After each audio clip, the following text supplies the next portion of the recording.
For most of human history, nobody knew where babies came from.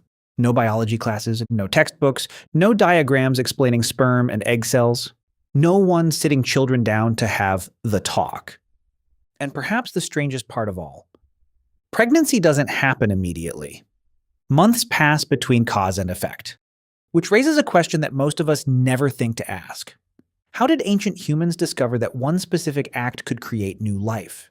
Did they always know? Or did humanity have to uncover one of the most important truths in its history? Because today the answer feels obvious. Almost embarrassingly obvious. Sex leads to babies. Everyone knows that. But imagine for a moment that nobody had ever told you. Imagine being born into a world without science, without schools, without doctors, without the accumulated knowledge of thousands of generations. You grow up watching people live their lives. You see couples form relationships. You notice women becoming pregnant. Eventually, babies appear. But you don't know why. You can't see fertilization. You don't understand hormones. And because months separate intercourse from birth, the connection isn't nearly as immediate as touching fire and getting burned. If you put your hand into a flame, the lesson is instant. Cause, effect. But reproduction doesn't work that way. The clues are scattered across time, and that makes the mystery much harder to solve. Would you have figured it out? It's tempting to say yes, of course you would have. Humans have been having children for hundreds of thousands of years. Surely they understood how it worked, right? But here's where things become strange.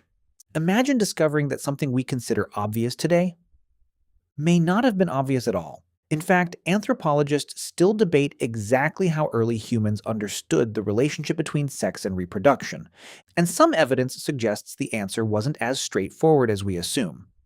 Anthropologists studying traditional societies have found remarkably different explanations for conception. Some groups understood that intercourse played a role, others believed ancestors, spirits, or supernatural forces also contributed to pregnancy.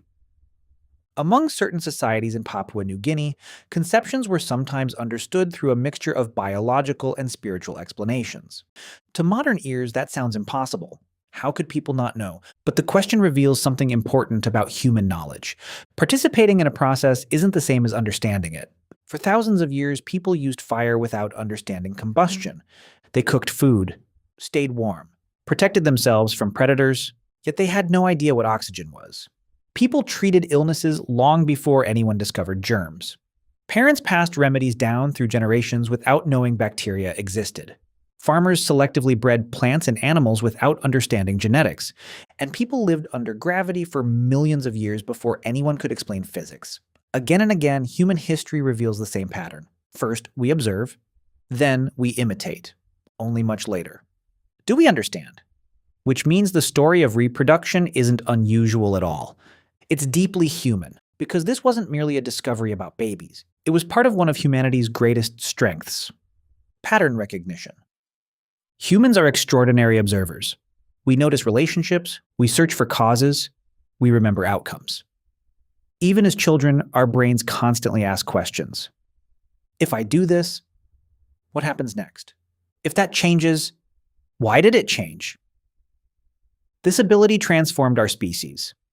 It helped us track animals, predict seasons, identify edible plants, avoid danger, and eventually, it may have helped us understand where babies come from. Ancient humans didn't live isolated from nature. They lived inside it. They watched animals constantly. They saw mating behaviors repeated across countless species. They noticed that certain actions seemed to precede the arrival of offspring. Again, and again, and again, maybe one observation wasn't enough.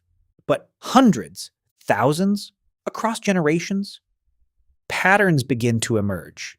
People talk, stories spread, knowledge accumulates. A grandmother notices something. A hunter observes something else. Parents pass beliefs to their children. Little by little, the picture becomes clearer, because that's how human understanding often works.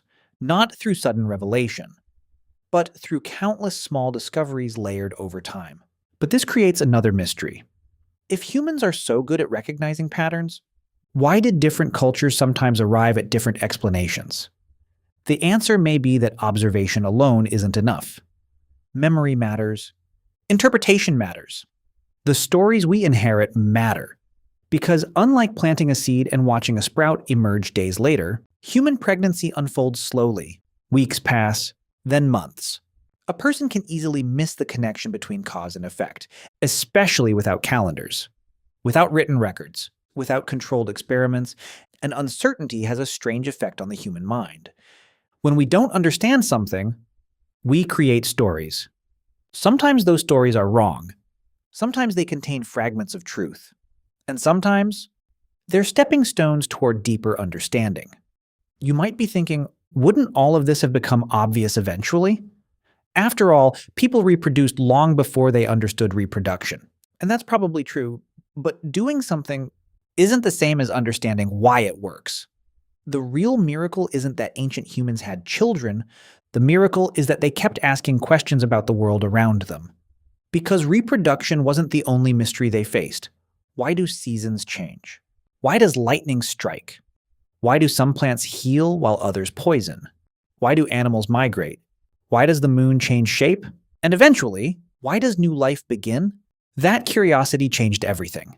It carried us from stone tools to telescopes, from campfires to satellites, from myths whispered beneath ancient skies, to laboratories capable of peering inside individual cells. But perhaps the most remarkable part of this story is who made those discoveries. Not kings, not scientists, not professors.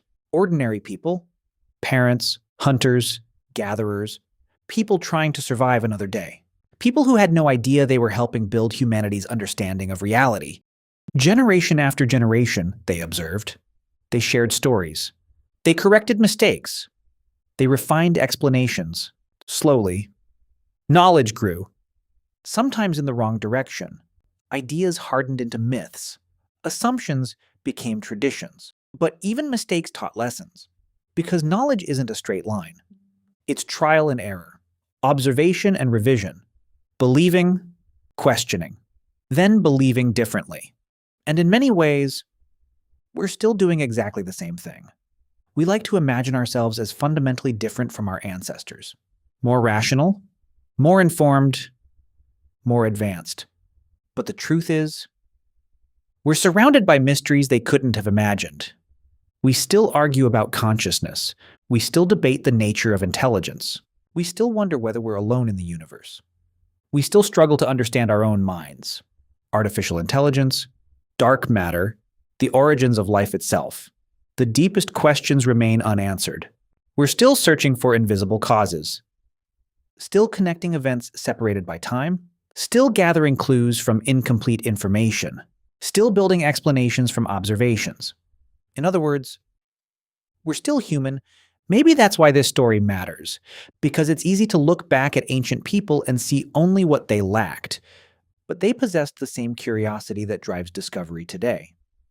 The same discomfort with uncertainty, the same desire to understand, the same instinct to ask, why, how, what happens next? Without that instinct, science wouldn't exist. Medicine wouldn't exist. Civilization itself might never have emerged. Maybe the remarkable thing isn't that ancient humans eventually understood where babies came from. Maybe the remarkable thing is that our species has always been capable of uncovering truths hidden beneath ordinary experiences. One observation at a time, one conversation at a time, one generation at a time. Because being human has never been about having all the answers. It's about asking questions. It's about noticing what others overlook. It's about taking scattered pieces of reality and turning them into understanding. So the next time you hear something that seems obvious, something everyone simply knows, pause for a moment. Ask yourself, how did we learn this? Who first noticed the pattern? Who asked the uncomfortable question?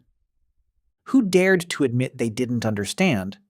Because the things we consider common knowledge today were once humanity's greatest mysteries. And somewhere in the distant past, someone looked at the world with fresh eyes, connected dots nobody had connected before, and helped move our species one step closer to understanding itself. If you enjoy exploring the hidden forces that shaped humanity, subscribe to Vanta. Because some of the most fascinating stories in history aren't about what we know, they're about how we learned to know it. After all, the story of humanity isn't the story of people who had all the answers. It's the story of people who never stopped searching.